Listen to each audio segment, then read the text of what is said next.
വരാനിരിക്കുന്ന USS എക്സാമിന് വേണ്ടി തയ്യാറാക്കിയ സോഷ്യൽ സയൻസിൻ്റെ മധ്യകാല ഇന്ത്യയും സാംസ്കാരിക പ്രസ്ഥാനങ്ങളും ഭരണഘടനയെ ഈ ചാപ്റ്ററിൽ നിന്ന് തയ്യാറാക്കിയ മൾട്ടിപ്പിൾ ചോയ്സ് ക്വസ്റ്റ്യൻസ് അടങ്ങുന്ന പുതിയൊരു വീഡിയോയിലോട്ട് എല്ലാ കൂട്ടുകാർക്കും സ്വാഗതം. ആദ്യത്തെ ചോദ്യം, സൂഫി എന്ന വാക്കിൻ്റെ അർത്ഥം എന്താണ്? ഓപ്ഷൻസ്: സമ്പത്ത്, കമ്പിളി അല്ലെങ്കിൽ ശുദ്ധി, സൗഹൃദം, ചടങ്ങ്.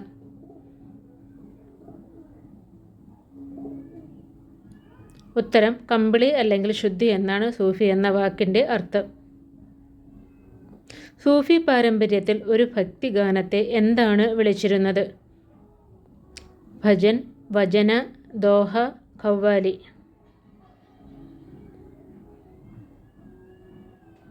ഖവ്വാലി എന്നാണ് സൂഫി പാരമ്പര്യത്തിൽ ഭക്തിഗാനത്തെ വിളിച്ചിരുന്നത്. ഹിന്ദിയിൽ പത്മാവത് എഴുതിയത് ആരാണ്?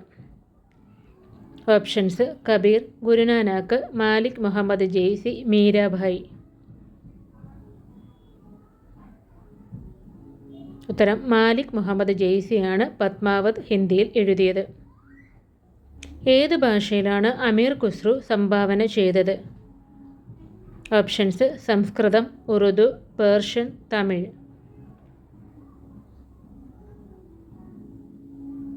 ഉറുദു ഭാഷയിലാണ് അമീർ ഖുസ്രുവിൻ്റെ സംഭാവനകൾ. കബീറിൻ്റെ ദോഹകൾ ഏത് ഭാഷയുടെ സാഹിത്യമാണ് സമ്പുഷ്ടമാക്കിയത്? ഓപ്ഷൻസ്: ഉറുദു, സംസ്കൃതം, ഹിന്ദി, ഇംഗ്ലീഷ്. ഉത്തരം ഹിന്ദി ഭാഷയിലാണ് കബീറിൻ്റെ ദോഹകൾ. എല്ലാ ആളുകൾക്കും ലങ്കാർ അതായത് പൊതു അടുക്കള ഉപയോഗം പ്രോത്സാഹിപ്പിച്ച ഭക്തികവി ആരായിരുന്നു? ഓപ്ഷൻസ്: കബീർ, ഗുരുനാനാക്ക്, ബസവണ്ണ, നായനാർ. ഗുരുനാനാക്കാണ് ലങ്കാർ ഉപയോഗം പ്രോത്സാഹിപ്പിച്ചത്. കബീറിൻ്റെ സംഭാവനയാൽ വളർച്ച നേടിയ പ്രാദേശിക ഭാഷ ഏതാണ്?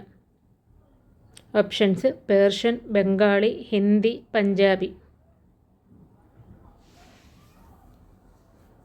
ഉത്തരം ഹിന്ദിയാണ്.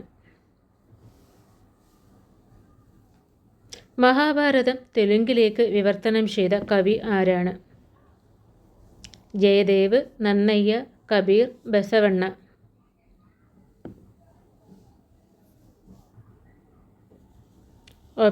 ഉത്തരം നന്നയ്യയാണ് മഹാഭാരതം തെലുങ്കിലേക്ക് വിവർത്തനം ചെയ്തത്. ഉറുദു ഭാഷയിലെ പ്രശസ്ത എഴുത്തുകാരനും ഇന്ത്യയുടെ സാംസ്കാരിക സമന്വയത്തിന് സംഭാവന നൽകിയതും ആരാണ്? ഗുരുനാനാക്ക്, കബീർ, അമീർ ഖുസ്രു, ആണ്ടാൾ. ഉത്തരം അമീർ ഖുസ്രു. ശ്രീകൃഷ്ണനോടുള്ള ഭക്തിക്കും പ്രാദേശിക ഭാഷകളിലെ ഗാനങ്ങൾക്കും പേരുകേട്ട പ്രശസ്ത ഭക്ത കവയിത്രി ആരാണ്? ഓപ്ഷൻസ്: മീരാഭായി, കാരയ്ക്കൽ അമ്മയാർ, അക്ക മഹാദേവി, ഗുരുനാനാക്ക്. ഉത്തരം മീരാഭായി. ഖ്വാജ മൊയിനുദ്ദീൻ ചിശ്തിയുമായി ബന്ധപ്പെട്ട ഇന്ത്യയിലെ പ്രദേശം ഏതാണ്? ഓപ്ഷൻസ്: ഡൽഹി, അജ്മീർ, സിൽഹെറ്റ്, തൽവണ്ടി.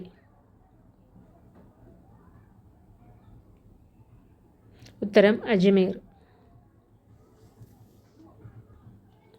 സൂഫി ആചാര്യന്മാരുടെ അനുയായികളെ എന്താണ് വിളിച്ചിരുന്നത്? ഓപ്ഷൻസ്: ശിഷ്യന്മാർ, മുരീദ്, പുരോഹിതന്മാർ, ആൾവാർസ്.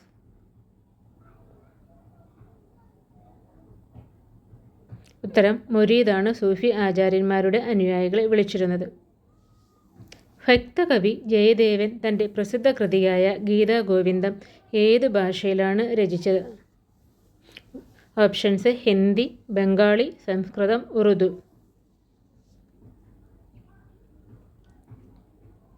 ഉത്തരം സംസ്കൃത ഭാഷയിലാണ് ജയദേവൻ ഗീതാഗോവിന്ദം രചിച്ചത്.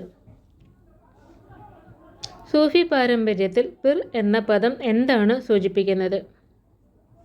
ഓപ്ഷൻസ്: ആരാധനാലയം, ഒരുതരം കവിത, സൂഫി ഗുരുക്കന്മാർ, ഒരു മതപരമായ ഉത്സവം.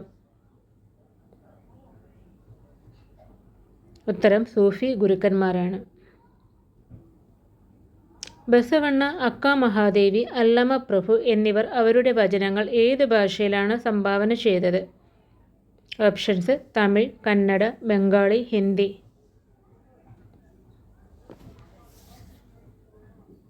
ഉത്തരം കന്നഡ ഭാഷയിലാണ് അവരുടെ വചനങ്ങൾ സംഭാവന ചെയ്തത്. പൂന്താനം, തുഞ്ചത്ത് രാമാനുജൻ എഴുത്തച്ഛൻ എന്നിവർ രചിച്ച മലയാള കൃതികൾ ഏതാണ്? ഓപ്ഷൻസ്: 4000 ദിവ്യപ്രബന്ധം, തിരുമുറൈകൾ, ഗീതാഗോവിന്ദവും പത്മാവതും, അധ്യാത്മരാമായണം കിളിപ്പാട്ടും, ജ്ഞാനപ്പാനയും.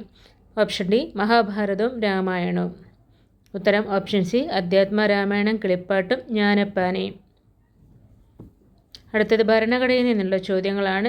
ഇന്ത്യൻ ഭരണഘടന നിലവിൽ വന്ന തീയതി ഏതാണ്? ഓപ്ഷൻസ്: 1947 ഓഗസ്റ്റ് 15, 1949 നവംബർ 26, 1950 ജനുവരി 26, 1952 ജനുവരി 1. ഉത്തരം 1950 ജനുവരി 26 ആണ്. ഭരണഘടനാ നിർമ്മാണ സഭയുടെ ആദ്യ യോഗം നടന്നത് എന്നാണ്? ഓപ്ഷൻസ്: 1946 ഡിസംബർ 9, 1947 ഓഗസ്റ്റ് 15, 1949 നവംബർ 26, 1950 ജനുവരി 26. ഉത്തരം 1946 ഡിസംബർ 9. ഭരണഘടനയിൽ ആദ്യമായി മാറ്റം വരുത്തിയത് ഏത് വർഷമാണ്? 1951, 1976, 1986, 1992. 1951 ഭരണഘടനയിൽ ആദ്യമായി മാറ്റം വരുത്തിയത്. ഭരണഘടന നിർമ്മാണത്തിനുള്ള പ്രധാന കരട് തയ്യാറാക്കിയത് ആരാണ്? Options: Mahatma Gandhi, doctor Rajendra Prasad, doctor BR Ambedkar, Sardar Vallabhbhai Patel. ഉത്തരം ഡോക്ടർ BR അംബേദ്കർ ആണ് ഭരണഘടനാ നിർമ്മാണത്തിനുള്ള കരട് തയ്യാറാക്കിയത്. പൗരന്മാരുടെ മൗലിക കർത്തവ്യങ്ങൾ ഭരണഘടനയിൽ ആദ്യം ചേർത്തത് ഏത് ഭേദഗതിയിലൂടെയാണ്? ഓപ്ഷൻസ്: 42, 44, 86, 101. 42ാം ഭരണഘടനാ ഭേദഗതിയിലൂടെയാണ് ചേർത്തത്. ഭരണഘടന നിലവിൽ വന്നപ്പോൾ എത്ര പട്ടികകളാണ് ഉണ്ടായിരുന്നത്? 7, 8, 9, 10. ഉത്തരം 8 പട്ടികകളാണ് ഭരണഘടന നിലവിൽ വന്നപ്പോൾ ഉണ്ടായിരുന്നത്. കേന്ദ്രവും സംസ്ഥാനങ്ങളും തമ്മിലുള്ള അധികാര വിഭജനം അറിയപ്പെടുന്നത്?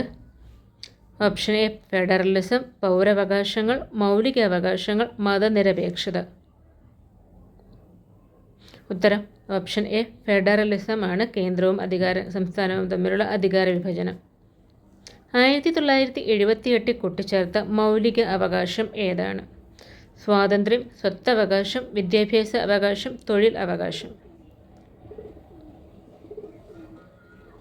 ഓപ്ഷൻ ബി സ്വത്തവകാശമാണ് 1978 കൂട്ടിച്ചേർത്തത്. പഞ്ചായത്ത് രാജ് സംവിധാനം ഏത് ഭേദഗതിയിലൂടെയാണ് നിലവിൽ വന്നത്? 73ാം ഭേദഗതി, 42, 44, 101. ഉത്തരം 73ാം ഭേദഗതിയിലൂടെയാണ് പഞ്ചായത്ത് രാജ് സംവിധാനം നിലവിൽ വന്നത്. മിനി ഭരണഘടന എന്നറിയപ്പെടുന്നത് ഏത് ഭേദഗതിയാണ്? 44, 42, 86, 101. ഉത്തരം 42ാം ഭേദഗതിയാണ് മിനി ഭരണഘടന എന്ന് അറിയപ്പെടുന്നത്. 101ാം ഭേദഗതിയിൽ ഉൾപ്പെടുത്തിയ പ്രധാന സവിശേഷത എന്താണ്? ഓപ്ഷൻസ്: GST, സ്വത്തവകാശം, ഗ്രാമപഞ്ചായത്തുകൾ, വിദ്യാഭ്യാസാവകാശം. കൂട്ടുകാർക്കുള്ള ചോദ്യമാണ്. ഉത്തരം അറിയാവുന്ന കൂട്ടുകാർ കമൻറ്റ് ചെയ്തോളൂ. അടുത്തൊരു വീഡിയോ ആയിട്ട് വീണ്ടും കാണാം. എല്ലാവർക്കും വിജയാശംസകൾ.